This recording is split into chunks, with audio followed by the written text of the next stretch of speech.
когда речь заходит о межнациональных конфликтах, особенно в Москве, прежде всего вспоминаю скинхедов.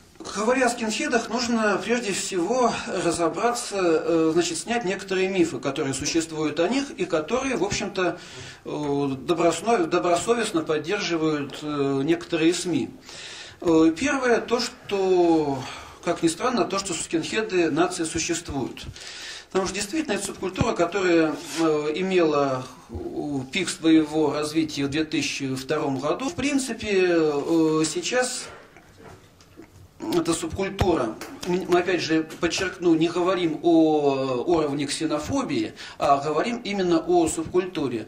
Эта субкультура, в общем-то, сошла на нет по целому ряду причин. Начиная с того, что, в общем-то, мне все больше кажется, что в данном случае фактор моды сыграл большое значение, потому что многие вещи не изменились, вот, а субкультура появилась и постепенно сошла на нет. Во-вторых, серьезное давление на скинхедов со стороны правоохранительных органов. То есть тот хулиган, который раньше радостно, значит, в погоне за модой одевал берцы, брил голову под ноль, и, в принципе, ему ничего за это не было. Теперь, в общем-то, многим рискуют, выходя на улицу уже хотя бы в виде похожем на скинхеда, потому что, ну, тем более, если он делает какое-то правонарушение. То есть, правонарушение скинхедство при правонарушении – это серьезно отягчающий фактор. Не официально, но реально. То есть, когда... Ну, вот я знаю случаи, что люди, скинхеды, попадая под какие-то преступления, первым делом скрывали свое какое-либо отношение к этой субкультуре. Вот, то есть сейчас, в принципе, действительно эта субкультура минимизирована, но что произошло? Произошел интересный социальный феномен, который мне, в общем-то, я для себя затрудняюсь пока подробно его описать, хотя он явно вызывает исследовательский интерес. При уменьшении количества скинхедов нации, опять же, подчеркну, что в принципе у нас как бы считается, что скинхед это националист однозначно. Вот. Не дай бог это сказать скинхеду других направленностей, они обидятся и будут говорить, типа, вы ничего не понимаете. Скинхеды появились как такая вот уличная субкультура в Англии на середине 60-х, и это не имело какой-либо национальной подоплеки. Они были похожи вот на люберов времен моей юности. То есть такие же там пацаны, которые любили попить пиво, любили позаниматься спортом, подраться на улице и так далее. Движение скинхедов нации на Западе появилось в начале 80-х в рамках тогдашнего экономического кризиса, потому что в той же Англии был большой приток мигрантов, в частности пакистанцев, и, в общем-то, с ними были конфликты. Наша национальная специфика то, что у нас скинхеды изначально появились как нация. То есть у нас традиционных скинхедов как таковых не было. Традиционные и левых убеждений скинхедов, но стали появляться вот лет 5 назад. Их сейчас все больше, их даже сейчас больше, чем наций как таковых. Но при всем том, что количество наций скинхедов уменьшилось, те из них, кто остались в субкультуре, радикализовались. То есть, если в 2000 году мы видели толпы бритоголовых юношей, которые при встрече с инородцем били ему морду, а ножей у них ни у кого не было, в принципе, скинхеда с ножом встретить было достаточно сложно. То есть, максимум, погром Царицына, это один погибший, получивший по голове арматуриной. То сейчас появляются боевые группы, которые являются фактически профессиональными убийцами по идейным соображениям. Ну, вы видите периодически сообщения о судах над раскрытыми группами, то есть там на людях по несколько убийств, по 10, по 20, это только не раскрытые. Вот. Но опять же повторяю, что те, которые доказаны, но опять же повторяю, что это уже другое совершенно явление, это уже не скин-культура. И когда средства массовой информации пытаются, значит, найти след скинхедов в любом событии, которое происходит, это является фактически, ну, там они делают, конечно, это не специально, но это является пропагандой. То есть подстегивается наличие вот этой вот питательной среды, из которой могут в итоге появляться вот такие вот единицы убийц. Реально оценить эту субкультуру численно очень сложно. Конечно, никто там с помощью анкеты это все дело оценить не сможет. Но вот такое есть. Действительно, в начале 2000-х годов оно было массовым, это было модно. Как сейчас помню, там просто толпы юношей с девушками, которые на день рождения Гитлера выезжали в центр погулять и кого-нибудь побить. Ну вот мальчики-зайчики просто. Ну вот они выходили, не позировали. То есть это был такой предмет моды. Вот. И, значит, сейчас это при общем сохранении более-менее высокого, меняющегося с годами уровня ксенофобии, в общем-то, есть среда ультраправой молодежи, но я бы не стал называть их скинхедами.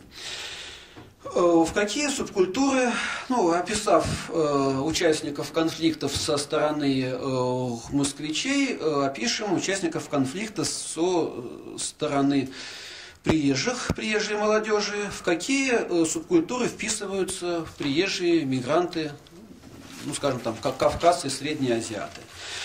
Ответ такой, что особо-то они в субкультуры и не вписываются. В общем-то, здесь какое-то тоже мне не совсем понятное, тоже требующее особого изучения, какая-то разница стилевых особенностей. Потому что если, скажем, сравнить с Бурятией, которая, в общем-то, российский регион, достаточно спокойный в межэтническом отношении, но там, если посмотреть субкультурщиков, собственно, ту молодежь, которая там является панками, рэперами и так далее, там, в общем-то, это в большинстве своем русские. И процент русских неформалов значительно выше, чем процент неформалов-бурятов. И, соответственно, кавказцы, которые приезжают, ну, в общем, славяне ориентированы на западные стереотипы, у них такое вот европеизированное, в общем-то, мышление, такое модернизированное.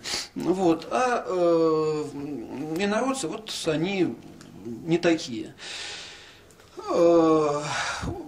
Даже если посмотреть в Москве движение антифа, вот, как есть такое мнение, что, скажем, кавказские команды какие-то вот такие вот полукриминальные часто примыкают к антифа, вот я не очень хорошо, честно говоря, антифа знаю, но пока все, кого не спрашивал, говорят, нет, это там отдельные субкультуры, то есть кавказцы живут отдельной жизнью, в антифат иногда некоторые попадают, но как бы это все равно вот разные стили, разные направления.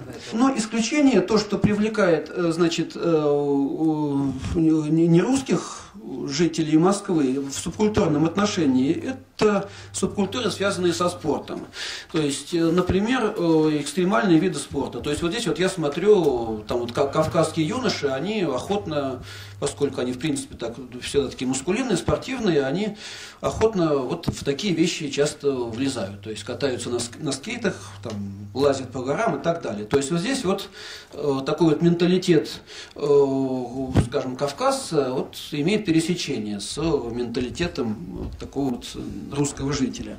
Как-то есть такой стереотип, что, говоря об экстремизме в межэтнических отношениях, всегда говорится об экстремизме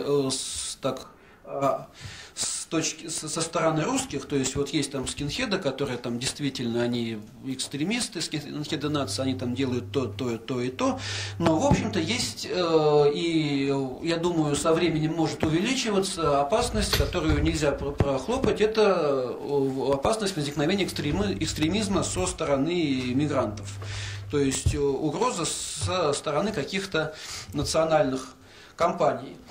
Вот, ну, в принципе, как бы полукриминальные молодежные группировки кавказские и там среднеазиатские, это как бы расхожая форма, которые там оперируют все, кто говорят о межэтнических конфликтах. Но в действительности пока здесь, к счастью, не так много каких-то вот идейных группировок, которые действительно сознательно компонуются по идейному принципу.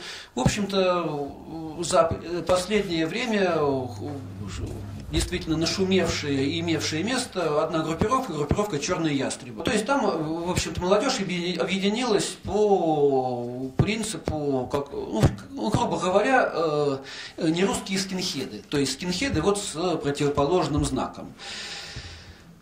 Там был довольно силен фактор ислама, были многочисленные нападения, то есть, ну, в общем, вели себя действительно, как вот такие вот отмороженные скинхеды нации ведут себя против кавказцев, только вели себя против русских. Но, к счастью, вот такого рода идейных образований немного, и я думаю, что, ну, фактически вот одно, но я думаю, что здесь все-таки правоохранительные органы тоже какую-то работу ведут.